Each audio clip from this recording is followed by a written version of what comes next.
revenu, c'est comme l'air sous les ailes de l'oiseau. Et ce serait un droit civique, s'il y avait un revenu de base. Bienvenue sur Terre. Aujourd'hui, chacun a un revenu, plus ou moins. Sinon, il ne pourrait même pas survivre. Mais sous quelles conditions? Comment chacun obtient-il son revenu? 4 Allemands sur 10 travaillent. Ce travail leur procure un revenu suffisant pour vivre. Presque 3 sur 10, en majorité les enfants et les jeunes, ont un revenu par leur famille. 2 sur 10 vivent de leur retraite ou de leur rente. Et moins d'1 sur 10 de l'assurance chômage ou de l'aide sociale. Tous les revenus sont le résultat de l'activité économique, mais 41% seulement sont le fruit d'un travail rémunéré. Tous les autres sont dits revenus de transfert, des revenus qui ne sont pas directement liés au travail. Alors pourquoi l'idée d'un revenu de base nous semble-t-elle si étrange? Ce qui semble étrange, c'est que le revenu de base est inconditionnel. Mais aujourd'hui, les conditions d'accès aux revenus sont-elles encore adaptées à notre temps? À moins de nous montrer tout à fait naïfs, il faut admettre qu'à l'avenir, le marché du travail ne pourra plus assurer l'intégration sociale de toute la population.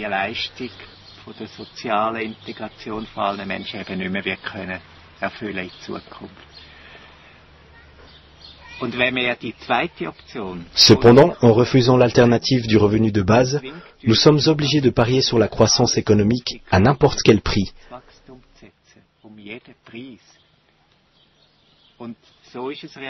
C'est d'ailleurs ce qui se passe dans la politique aujourd'hui. De l'extrême droite à l'extrême gauche, l'ensemble du monde politique en appelle à grands cris à la croissance économique. Ainsi, nous persistons dans une approche quantitative des problèmes et nous perdons toute chance de développer de nouveaux modèles d'organisation sociale d'une qualité supérieure.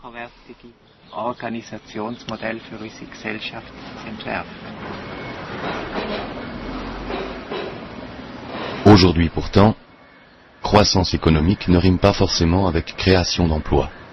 Sous le trait, c'est même plutôt le contraire. En revanche, il n'y a pas de croissance économique sans consommateurs avec un bon pouvoir d'achat. Autrement dit, il faut que les gens aient de l'argent en poche. Demandons à Klaus Wellershof, économiste en chef de l'une des plus grandes banques du monde, première en gestion de fortune, ce qu'il pense d'un revenu de base inconditionnel. Soutenir les populations sans poser de conditions, à la longue, c'est un principe qui, je pense, devra s'imposer. Mais il lui faudra tout d'abord affronter les nombreux droits et privilèges dont nous bénéficions aujourd'hui. Mais de quel droit pourrait-il bien s'agir? Du droit de préserver les places de travail, peut-être? Tous les politiciens le réclament. Mais pense-t-il vraiment au travail? Ou plutôt aux recettes fiscales? Ou bien s'agit-il de limiter le nombre de ceux qui vivent de l'aide sociale et pèsent sur le budget de l'État?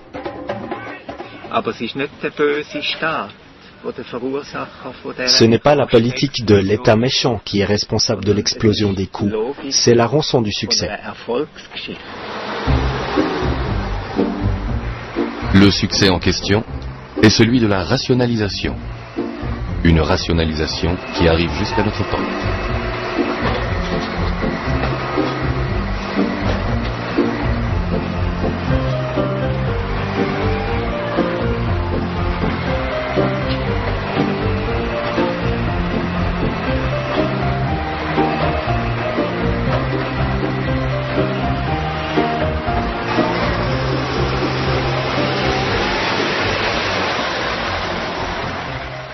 Comment va continuer l'histoire de ce succès? C'est justement le sens de cette question. Elle se pose si on réfléchit aux revenus de base. Il existe différents modèles de revenus de base. Tous ces modèles se rejoignent dans la définition du réseau allemand pour le revenu de base. Elle comprend 4 critères.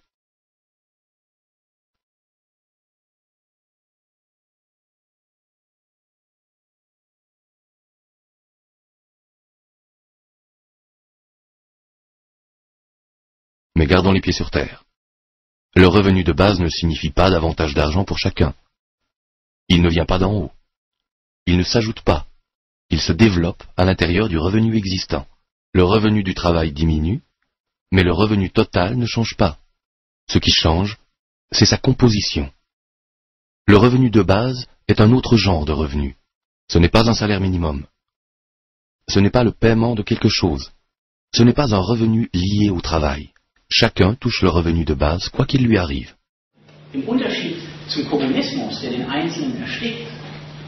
Contrairement au communisme qui étouffe la personne et au libéralisme de marché qui cherche à l'isoler, le revenu de base lie la sécurité à une liberté maximale, pour que l'individu puisse devenir maître de ses choix. Le montant de cette garantie doit suffire pour pouvoir réellement refuser une activité rémunérée. La possibilité de refuser est une condition essentielle pour pouvoir négocier librement et à égalité. Tous ceux qui sont à l'heure actuelle tributaires de l'aide sociale ne le seraient plus avec leur revenu de base, car ils remplaceraient les prestations sociales de l'État, jusqu'à hauteur de son montant. Ce n'est que dans le cas où des prestations sociales plus élevées que le revenu de base seraient nécessaires que la différence serait conservée. Seuls ceux qui ont aujourd'hui moins que le revenu de base auraient davantage d'argent en poche. Il s'agit d'abord des enfants et des jeunes, autrement dit des familles. Ou alors des personnes ayant une retraite insuffisante. Il s'agit des travailleurs pauvres ou des indépendants qui s'appauvrissent en travaillant. Le revenu de base éradique la pauvreté et il stabilise les classes moyennes en les rassurant.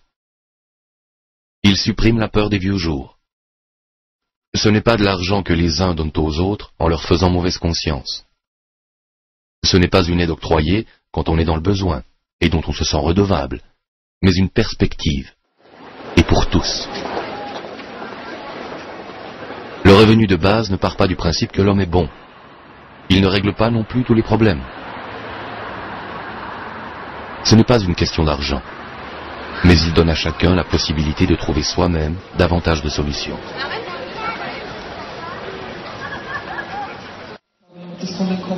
En Autriche, en Suisse et en Allemagne, le revenu de base est un enjeu que l'on discute sérieusement. Je crois que cela vient du fait que c'est le moment idéal. Il nous rend la dignité humaine. Et il n'est pas lié au bien-être social de la société. Il aurait un effet sur l'escalade des tensions sociales que nous connaissons aujourd'hui. Nombreux sont ceux qui ont un emploi, mais qui n'en veulent pas vraiment. On dit de cela, ces gens nous prennent nos emplois. Parce qu'en même temps, d'autres sont exclus alors qu'ils veulent travailler. Le jour où ce sera la décision de l'intéressé qui comptera, les choses vont bouger. Le plus intéressant dans ce système, c'est que je ne pourrai plus dire à la fin de ma vie que je n'ai pas pu faire ce que je voulais.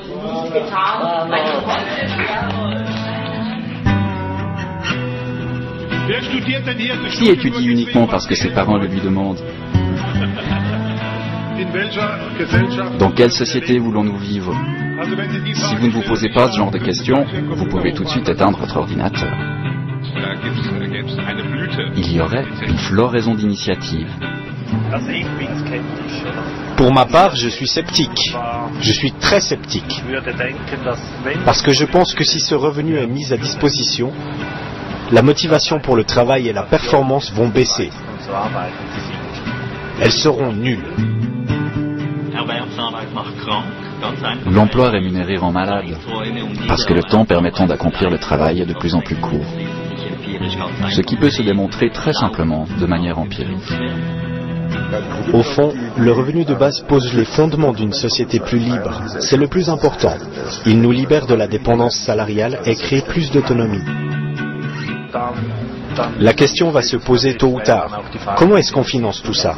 Parce que l'argent doit bien venir de quelque part. Je peux effectuer les calculs économiques nécessaires et je vous dis, ça marche. Le grand défi du revenu de base, c'est que chacun doit réapprendre à vivre. C'est ça l'essentiel. Et là, nous en sommes tout au début. Pas pour le financement. Le financement est acquis. La difficulté, c'est la liberté.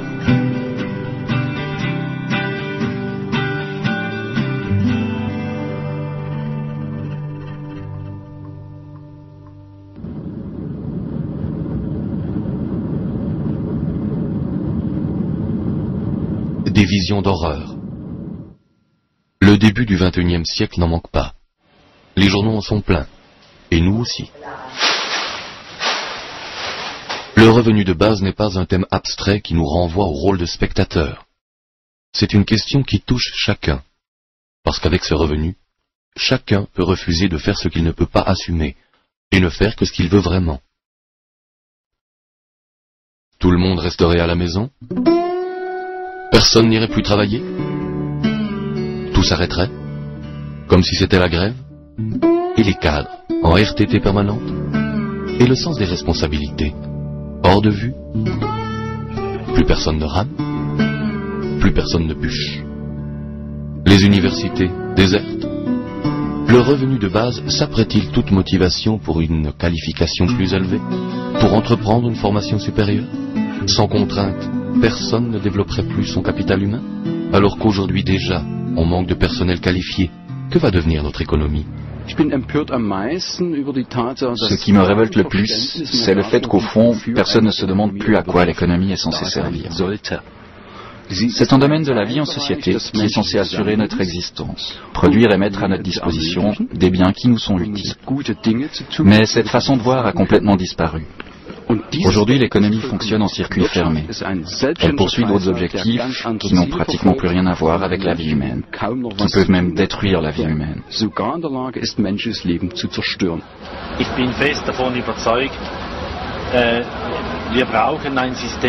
Malgré tout, j'en suis convaincu. Nous avons besoin d'un système qui récompense la performance, qui rémunère le travail bien fait.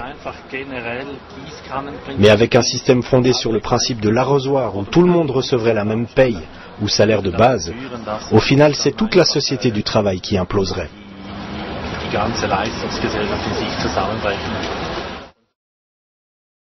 Pour l'année 2001, les prestations payées en Allemagne.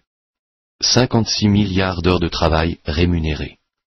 Les prestations non payées, 96 milliards d'heures de travail à la maison, pour les enfants ou encore dans le cadre d'une activité bénévole. Un revenu de base n'empêcherait pas du tout la rémunération du travail. La question qui risque de se poser, c'est plutôt de savoir, dans les entreprises, comment diriger des collaborateurs qui ne se laissent plus discipliner aussi facilement par le besoin d'argent. Idem en politique. Comment gouverner des citoyens rendus plus indépendants grâce à leur revenu de base? Et comment est-ce qu'on se gouverne soi-même? Est-ce que vraiment tout le monde serait en train de bronzer? Avec une montagne d'ordures dans les rues? Les parcs, laissés au bon soin des retraités? Le revenu de base est-il suffisant pour corrompre la société du travail? Pour saper l'esprit d'indépendance? Le plaisir de la réussite? Est-ce que ce n'est pas l'ennui si tout le monde a déjà un revenu? C'est bon pour les 68ards et autres hippies qui prétendent que l'homme est bon par nature?